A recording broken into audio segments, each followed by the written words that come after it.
Okay, let's do the vocal, shall we?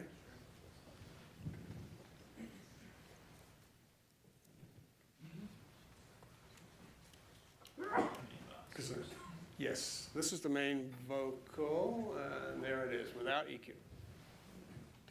Okay. Hey, hey, hey! While walking through a dusty night, I felt a little strange. Cool. Now, there's a lot of room. We can put EQ, we can put compression, and let's just see what here's our V comp, which I love, by the way. I think this thing is amazing. And let's just see what we did with the EQ. Put that in, please. Hey, hey, hey! And the V comp is in. While walking through a dusty night, I felt a little strange. But you can hear immediately what it's done. It's pulled the voice from there to here in perspective, yes? It's given it a lot more presence, and it's controlling the peaks beautifully. I mean, this has become an invaluable tool. You can tell how effective that is. Let it play a little bit more, please, with all of that in. With all of that in, yeah. Hey, hey, hey! While walking through a dusty night, I felt a little strange. A gentle breeze turned to shooting pain. And okay, now let's put the harmony in without EQ. Hey, hey, hey! Hi, hi, hi. Really effective. While walking through a dusty night, I felt a little strange. All right, let's put the magic dust of magic fairy dust on it. The fairy dust. Hey, hey, hey! All right, put the two of them together. While walking through a dusty night, I felt a little strange. A gentle breeze turned to shooting pain, and then I could not feel a thing. I fell into another. If we want to torture the audience, it's a great way to do it. Okay, we're pretty much there, right? Let's, just for giggles and grins, before we even go there, I think actually I was going to ask the audience if they wanted to just sort of do the question and answer afterwards. This actually may not be a bad time, because before I play you the final mix, do you want to hear the final mix? Yeah. Okay, fine. We'll go to the final mix.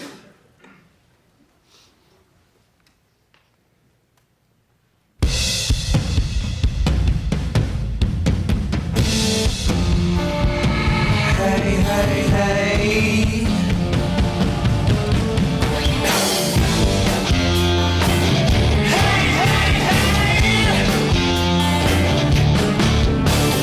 While walking through a dusty night, I felt a little strange. A gentle breeze turned to shooting pain, and then I could not feel a thing.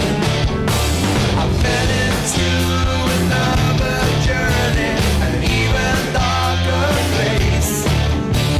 All I needed was some help, but you wouldn't stop for me. I got a super hand. It's gonna turn the rubber band. That you will shatter in my super hand. Little princess got me so deep down. Her hands riding in the throes of loving rust, loving dust. Take me far away from this scene.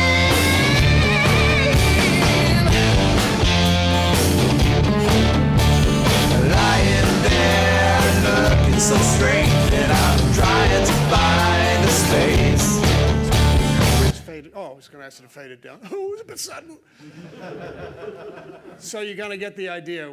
There was obviously some other things that were going on here, but essentially those plugins form the nucleus of what I was doing. There's the SSL compressor on the bus. There's a stereo equalizer on the bus. There's the uptown bus, and then there's the downtown bus. But we're not going to go there. Now, if you have some questions, I will be very glad to answer them. Just nothing about my personal life, please. Yes? You're not bussing the drums, are you? When you did the bass? The drums are actually bussed separately to another set of compressors and brought into the mix. That is true, yes. Very cool. Good question. So, yes? How many instruments do you play? Can't hear you. How many instruments do you play, or is that too? Piano, and that's about it. I play the fool an awful lot, but my mother used to smack me for that, yes. Sir? Do you do anything to remove DC or anything really sub-low before you go out of the tape? Well, Or that's, after going out? are you hearing extra low end here? No.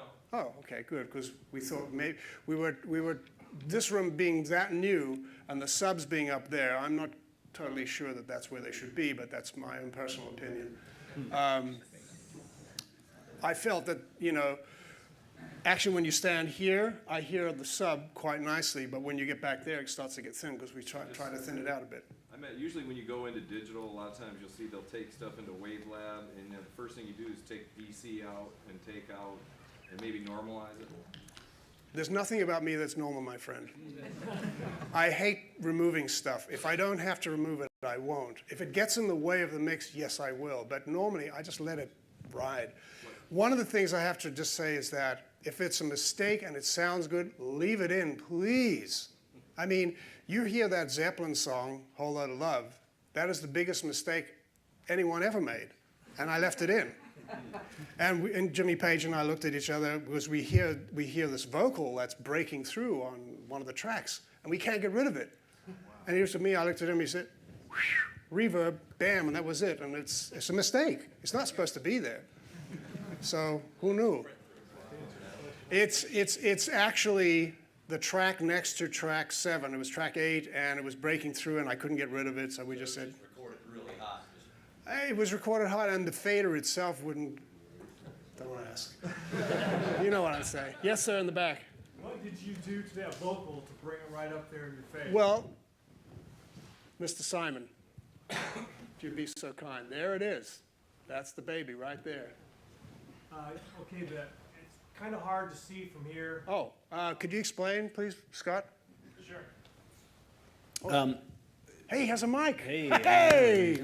Scott Simon. really what's happening here on the compression is you can see that we're really driving the output here quite a bit, all right? And that's one of the really neat things that these 3 different processors can do really well is very, very closely emulate what has happened in the analog world. So it's a pretty straight ahead compressor, but we're really, as Eddie said, driving the heck out of the output stage. And we're actually, you can see there's a little clip light here in the middle. We're actually clipping the plug-in, which is a pretty freaky thing when you think about it. We're not getting digital distortion, but we are achieving an analog harmonic distortion in a sense. So really by just driving that amp stage the way you would on a real piece of hardware, it's getting right in your face. It's cracking up a little bit, not in the digital sense, but in the analog sense, and that helps get it right in front. Answer your question, sir? Thank you. Are you doing that on both? Well, gentlemen, would you please stand up and tell us your name and your social security number? Just kidding. Are you doing the same on both vocal tracks? Yes. And then is one delayed, or is there a chorus on it, or I mean, you're hearing 2 distinct. Well, now you're getting into the area of where you have to pay me an awful lot more money. No, I'm just kidding. In the actual mix, when you hear the mix, there's a thing called a micro pitch shift, which is basically, like 1004 on one side and that's 899 on the other, and it's a very gentle chorusing thing, which you hear on the final mix. You're not hearing it there in the raw, but you're definitely hearing it on the final mix.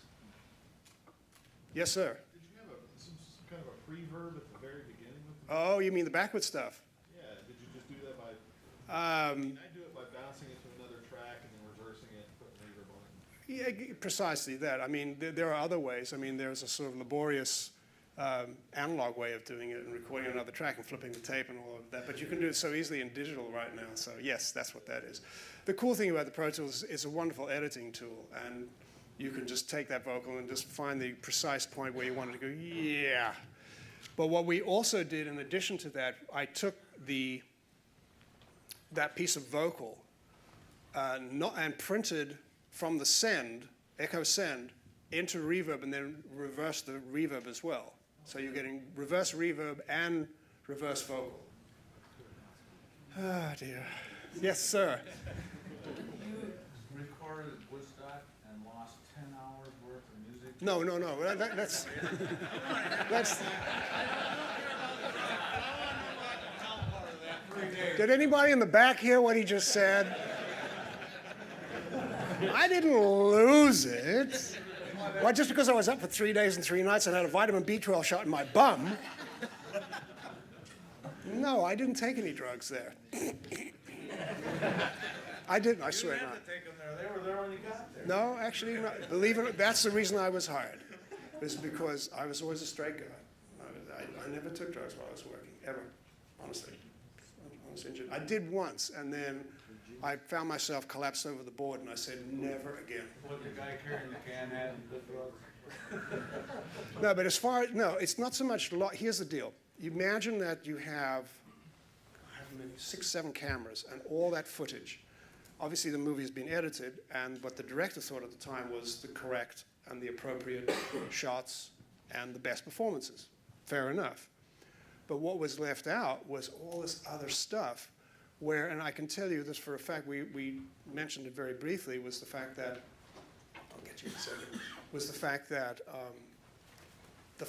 after the first band went on the stage, I don't know if you guys, everybody look at Woodstock, and you see there's this enormous circular stage split into half with the first band on the first half and the other band on the second half.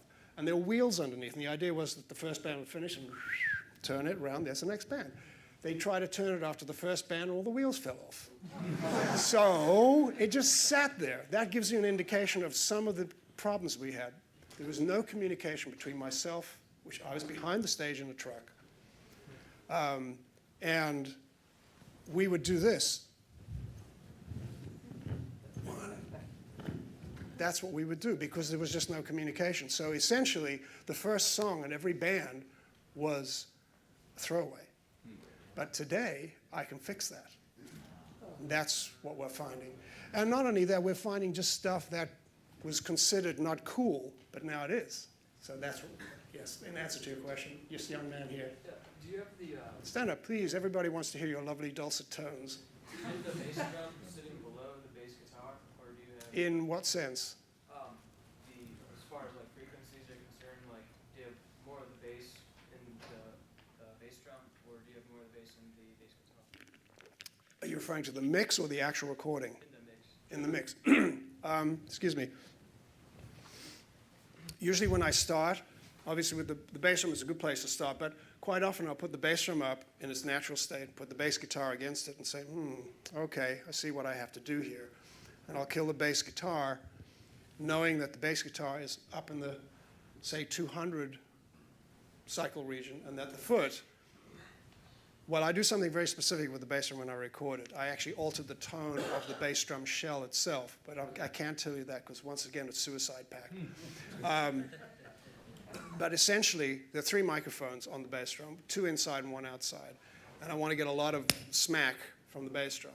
So therefore, there's that 3K edge, there's a 100 cycle boost, and there's, of course, if you look at the curve, I'm also filtering out 300 because I want to leave a pocket for the bass.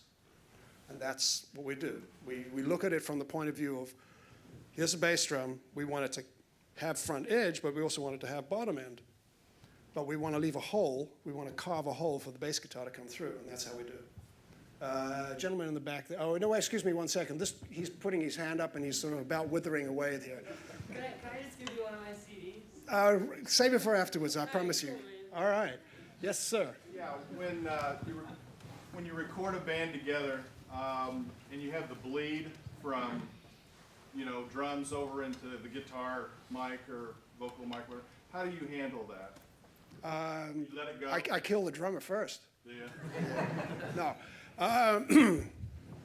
Let's see. It depends on who the players are, what the studio sounds like, and what your goal is. If your goal is to eliminate all leakage, record the drums in one separate room and put the amps separately with doors closed, and you'll get a minimum amount of leakage and you won't have to worry about it, which is what happened there. But if you want the leakage, if you're doing a blues track or an R&B track and you want that nice leakage, all of those musicians have to be able to play together accurately so that you won't have to overdub, because if you do that and somebody makes a mistake and you try to punch it in, it's going to sound weird. So, yeah. I mean, it depends. What are you going for? Well, if it's a jazz thing, who cares? Because everybody's making mistakes anyway, right? Oh, ba-dum. Damn. Where's my drummer when I need him? I didn't mean it like that. I'm a big jazz fan. Yes, sir. About how long do you take on an average for like a mix, and how's that changed, from just working on a board as opposed to, working more in a box or more digital format? Well, I can answer. There's three different ways of looking at it. If you're comparing it to the quote-unquote old-fashioned way, where we'd mix an album in 2 days, like Zeppelin 2 was like 2 days, and so a Hendrix album will be done in a night, virtually mixing, 2 days, whatever. To, say 10 years ago, 15 years ago, before the app, really when Pro Tools came in, you could spend a day mixing. So I usually, today, with a song like that, it probably took me the better part of 8 to 10 hours to mix that. And what happens is record companies want 3 different mixes. They want the vocal up, the vocal down, they want their cousin on it. I mean, it's like, so you got to give them stems, and I want to just kill all record companies. No, I love them. They're sweet. They're lovely. They pay my check. I don't mix in the box, but I use portions of the box, quote unquote.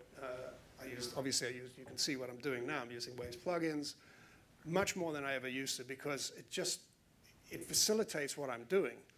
And I find that I can integrate the two worlds, the digital world and the analog world, very, very comfortably. So yeah, 8 to 10 hours for a mix. And if the band's there, it's another 3 or 4 hours. Yes, sir. Stand up, please, sir. Looking back to the guitar tones you got when you were recording Hendrix, I noticed a pretty significant change between, definitely the earlier stuff and the stuff at the very end, but even between the stuff in New York at the record plant versus Electric Lady Studios. I just felt like there was a significant change in the way you were recording the guitar and the tones you were producing. But you see, that didn't come from me. That came from Jimmy. Okay. So it's Jimmy who's going through the changes. Yes, the studio was different, but also he was going through a change in his life, and he was looking towards the future. He wanted to change his sound. So yes, but if you here's the thing, look at iExperience. Then look at Axis. Then look at Electric Ladyland. You tell me that they sound the same. They don't. Each one of them is completely different. And it's just Jimmy going through his gradual expansion of his universe, so to speak. And by the time we hit Cry of Love album at Electric Lady, it's a different thing. It's a combination of this R&B, funky sort of thing that he started with the Band of Gypsies, and that has morphed into this new stage that he was just about to get into, and it wasn't finished. So yes, it comes from the artist, and I'm only reflecting what the artist is doing.